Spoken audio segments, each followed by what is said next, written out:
अस्सलाम वालेकुम dear students, you are welcome back. आज हम डिस्कस करेंगे topic land reclamation in Bombay. तो पिछले कुछ लेक्चर्स में हमने डिस्कस किया बॉम्बे सिटी के बारे में, जो कि असल में एक 7 आइलैंड्स का पीस था। 7 आइलैंड्स की एक खूबसूरत सी जगह थी जहाँ पे सबसे पहले पुर्तगीज़ थे, बाद में ब्रिटिशर्स आए।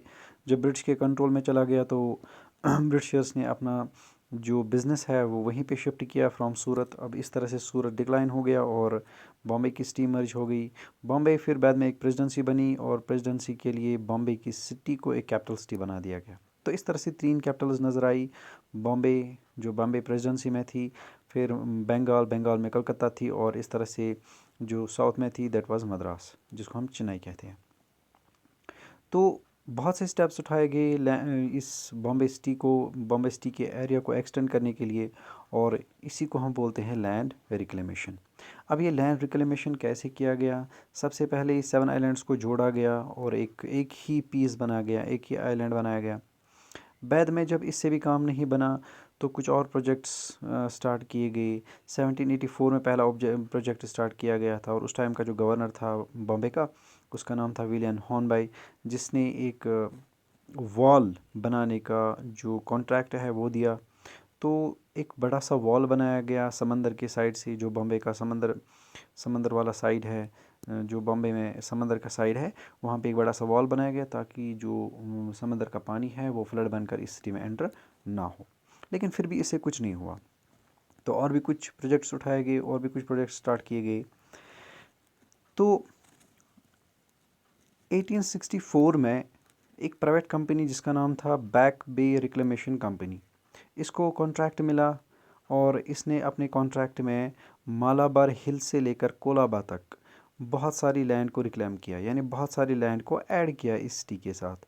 लेकिन बाद में ये प्रोजेक्ट ही छोड़ दिया क्योंकि इसको काफ़ी लॉस हुआ, इसमें इन्वेस्टमेंट बहुत होती थी और जो इसका प्रॉफिट वो कम होता था। दैट्स वाई तो most of the projects were left we can say incomplete. तो इनकम्प्लीट कुछ प्रोजेक्ट्स रह गए क्योंकि खर्चा बहुत आ रहा था। फिर भी ये सिटी एक्सटेंड होती गई, जैसे जैसे पॉपुलेशन इंक्रीज़ होती गई 1870s में, वैसे वैसे इस बॉम्बे सिटी का एरिया बढ़ता गया। तो ये एरिया किस तरह बढ़ रहा था? ओबियसली समंदर की तरफ। समंदर का कुछ हिस्सा जिसमें पानी होता था, तो फिर उसमें मिट्टी डाली जाती थी, या उसमें जो उसको फिल किया जाता था, जिसको हम कहते हैं land filling process. Land filling में मिट्टी डाली जाती है कुछ और, जिससे जो पानी है वो कन्वर्ट हो जाता है इनटू लैंड। तो ये ऐड किया गया इस बॉम्बे सिटी के साथ। तो जैसे जैसे एरिया बढ़ता गया वैसे वैसे समंदर पे भी प्रेशर आता गया, और समंदर का कुछ हिस्सा इस सिटी के साथ ऐड होता गया। तो 1870s में करीबन 22 स्क्वायर माइल्स का एरिया इसके साथ ऐड हुआ। तो और देखते हैं और क्या चेंज आई। जहाँ तक ट्रांसपोर्ट का सवाल है, तो जिस तरह लंदन में हमने नया ट्रांसपोर्ट देखा, अंडरग्राउंड रेलवेज़ देखी, वैसा ही ट्रांसपोर्ट सिस्टम अब बॉम्बे में भी आने लगा। लेकिन यहाँ अपर ग्राउंड ट्रांसपोर्ट था, और इसमें सबसे इम्पॉर्टेंट ट्रांसपोर्ट था दैट वाज, जिसको हम बोलते हैं ट्रैम्स। तो ट्रैम होता क्या है? जिस तरह रेल में बहुत सारे डिब्बे होते हैं, आगे पीछे इंजन होता है जो इसको खींचते हैं, उसी तरह से ट्रैम भी एक तरह की छोटी सी रेल होती है जो पटरी पे चलती है और इसको सामने कोई खींचता है। तो पहले पहले जब बॉम्बे में ट्रैम्स बनाई गई, आपको यहाँ पिक्चर नज़र आएगी, एक गाड़ी है बस जैसी, सामने इसको कोई घोड़ा गाड़ी खींच रहा है, घोड़े खींच रहे हैं, तो इसी को हम ट्रैम बोलते हैं। ये एक ट्रैक पे चलती है, और ये छोटा सा ट्रैक होता है, लंदन सिटी में अक्सर आज नज़र आता है। तो ट्रैम यहाँ बॉम्बे सिटी में आने लगे। इससे जो ट्रांसपोर्ट सिस्टम था वो काफ़ी ज़्यादा फास्ट हो गया as compare to the previous system, जब घोड़े चलते थे, घोड़ा गाड़ी होती थी। तो और ज़्यादा पॉपुलेशन प्रेशर बढ़ने लगा। तो जहाँ ट्रांसपोर्ट आया वहीं पॉपुलेशन भी इंक्रीज़ हो गई। जैसे पॉपुलेशन इंक्रीज़ हो गई और नई चेंज आई। तो जैसे ही ये रिक्लेमेशन प्रोजेक्ट पूरी तरह से कामयाब हुआ, तो बॉम्बे पोर्ट ट्रस्ट ने एक डॉकयार्ड बनाया, एक डॉक बनाया 1914 और 1918 के बीच में, यानी वर्ल्ड वार फर्स्ट के दौरान। तो इस बॉम्बे पोर्ट ट्रस्ट ने और एरिया ऐड किया इस बॉम्बे सिटी के साथ, और ये इस टाइम पे था 22 एकड़ बेलेड एस्टेट। तो बाद में इस 22 एकड़ बेलेड एस्टेट को नाम पड़ गया मरीन ड्राइव, जो बॉम्बे में काफ़ी मशहूर है, जहाँ पे लोग अक्सर शाम को जाते हैं वहाँ पे एंजॉय करते हैं, वहाँ पे बैठते हैं। तो इस तरह से ये वजूद में आ गया। यहाँ पे आपके सामने पिक्चर में रखता हूँ जिसका हम बोलते हैं मैरिन ड्राइव। खूबसूरत देखिए ये अंदाज़ा नज़ारा आपको नज़र आएगा। राइट साइड में समंदर, रोड भी वहीं पे, बड़ी बड़ी बिल्डिंग्स है, तो यही इसी को हम बोलते हैं मैरिन ड्राइव। तो समंदर के पास में बैठने के लिए जगह भी बनाई गई ताकि जो लोग दिन भर थकते हैं, दिन भर काम करते हैं, शाम को वो यहाँ पर आकर बैठकर थोड़ी देर एंजॉय करें। तो इस तरह से हमने लैंड रिक्लेमेशन बॉम्बे में पढ़ा कि किस तरह से हो गई, किस तरह से प्रोजेक्ट्स गवर्नमेंट या प्राइवेट एजेंसीज़ ने मिलकर किए। फिर कुछ नाकाम भी रह गई, लेकिन फिर भी ये बॉम्बे सिटी अपना एरिया बढ़ाती गई, बिल्कुल लंदन सिटी की तरह। जिस तरह हमने पढ़ा था लंदन सिटी का जो कोर एरिया था वो बढ़ते बढ़ते किस तरह से पेरीफेरीज में पहुंच गया, इसी तरह से बॉम्बे सिटी आज भी दिन ब दिन बढ़ती ही जा रही है।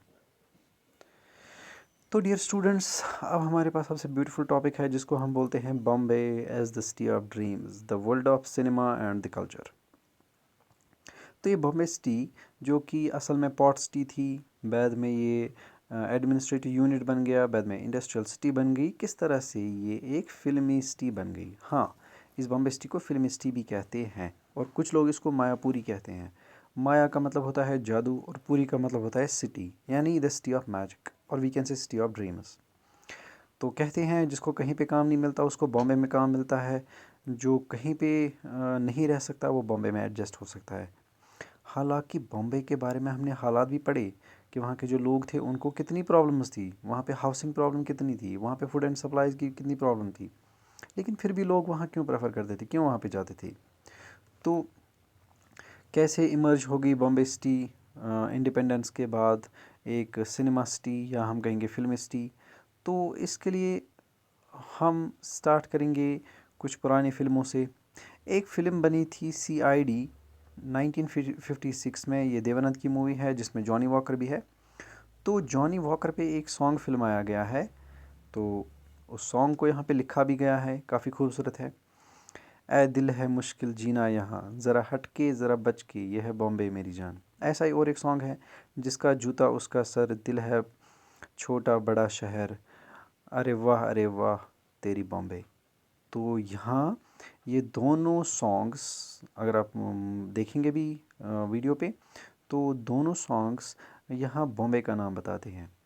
तो इस सिटी की लाइफ के बारे में बताते, कहते हैं कि ये सिटी 1950-60s में यहाँ पे चोर डाकू भी बहुत थे, जेब कतरे बहुत थे। तो जैसा मैंने पहले भी कहा था, हेरा फेरी मूवी आप देखेंगे आपको बॉम्बे में नज़र आएंगे कि बहुत सारे लोग चोरी करते हैं। तो यहाँ पे भी चोर थे, यहाँ पे भी डाकू थे, यहाँ पे भी कुछ लोग सपने लेकर आते थे। तो इस तरह से ये सिटी कैसे एक फिल्म सिटी डेवलप हो गई, हमारे पास यही क्वेश्चन है। तो इस क्वेश्चन का हम आंसर ढूंढने की कोशिश करेंगे है। तो सबसे पहले यानी when did the Bombay film industry make it's first appearance, पहली बार बॉम्बे सिटी में जो फिल्मी इंडस्ट्री है उस वो कैसे वजूद में आई। तो कहा जाता है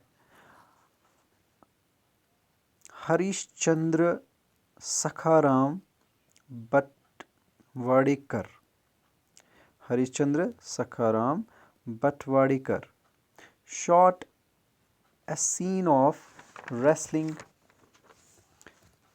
match in Bombay's Hanging Gardens, and it became India's first movie in 1896।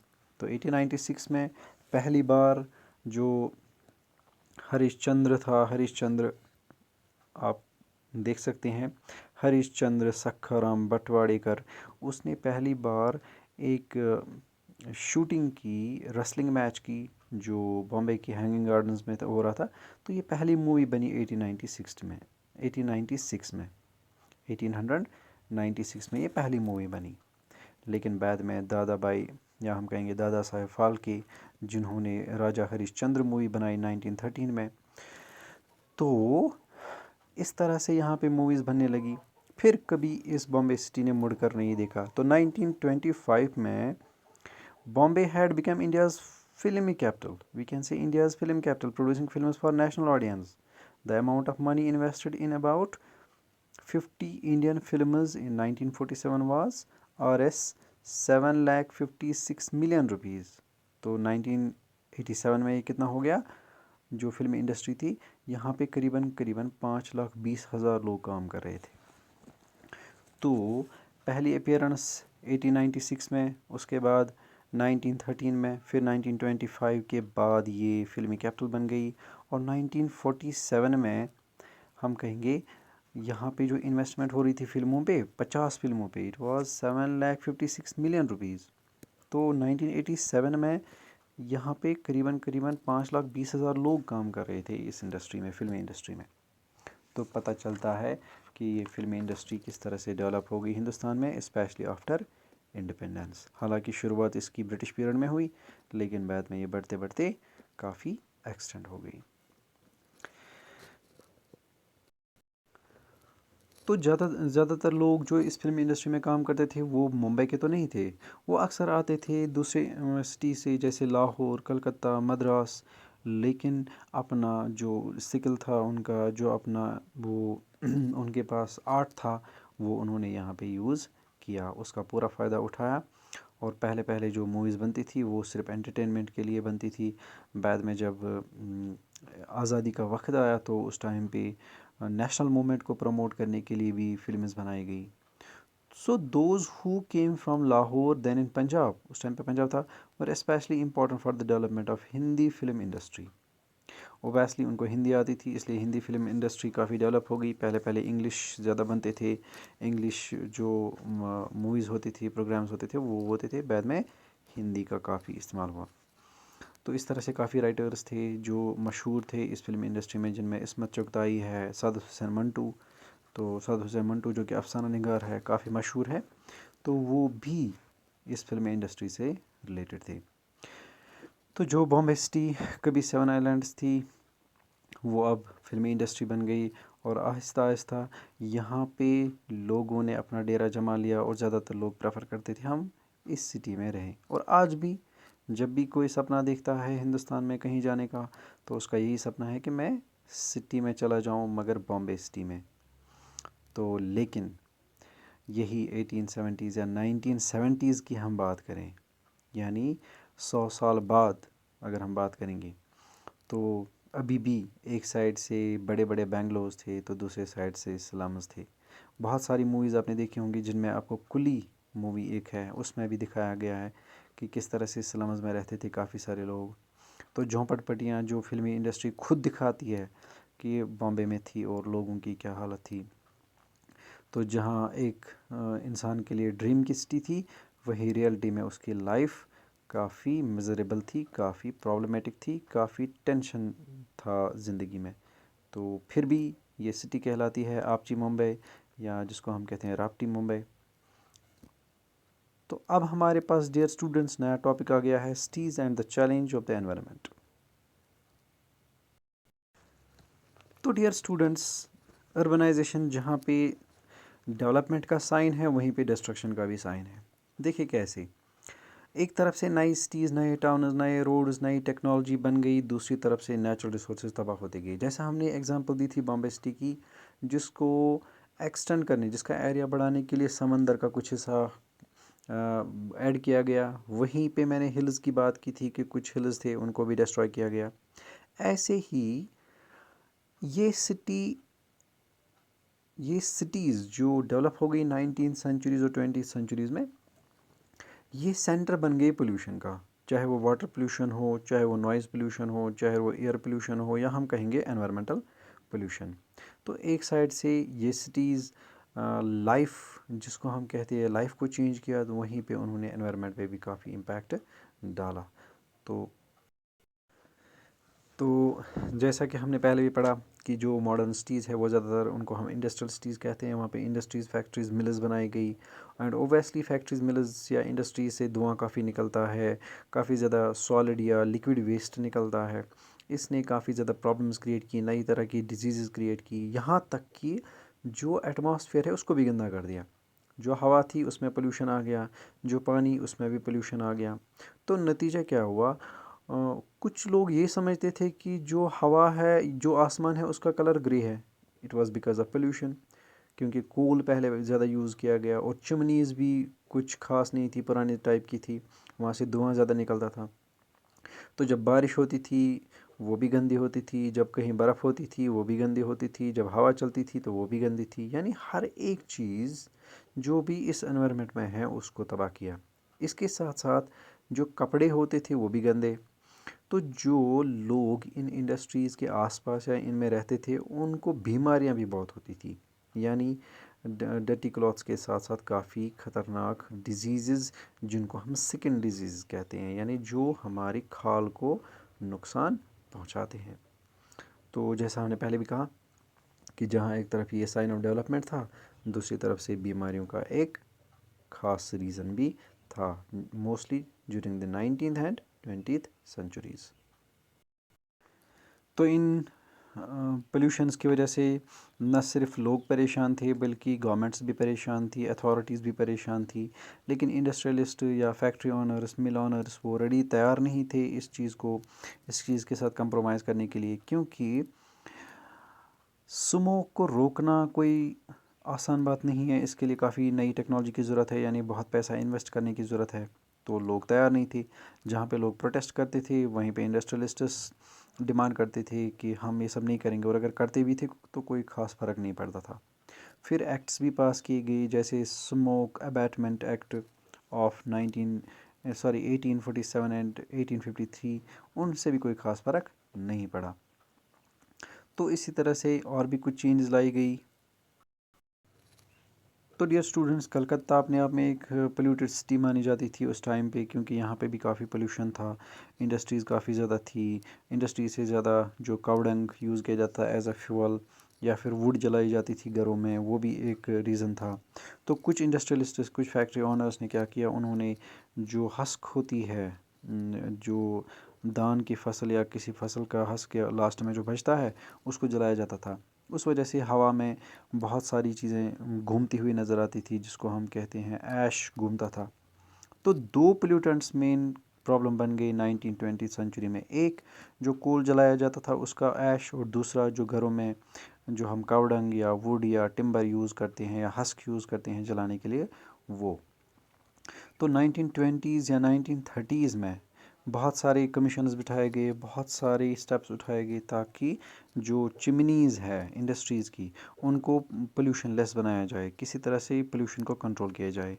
हालांकि इंडस्ट्री से तो पोल्यूशन काफ़ी कंट्रोल किया गया, चिमनीज़ बदल कर, नई चिमनीज़ लगा कर, लेकिन घरों से जो गंदगी निकल रही थी वो अभी भी थी। लेकिन फिर भी सबसे बड़ी प्रॉब्लम थी डोमेस्टिक वेस्ट से, वो था इंडस्ट्रियल वेस्ट, जो पानी की शक्ल में जो सॉलिड वेस्ट या और कोई वेस्ट निकलता था इंडस्ट्री से, वो सबसे बड़ी प्रॉब्लम थी, ख़ासतौर पे उन लोगों के लिए जो इन इंडस्ट्रीज़ फैक्ट्रीज़ के आसपास रहते थे।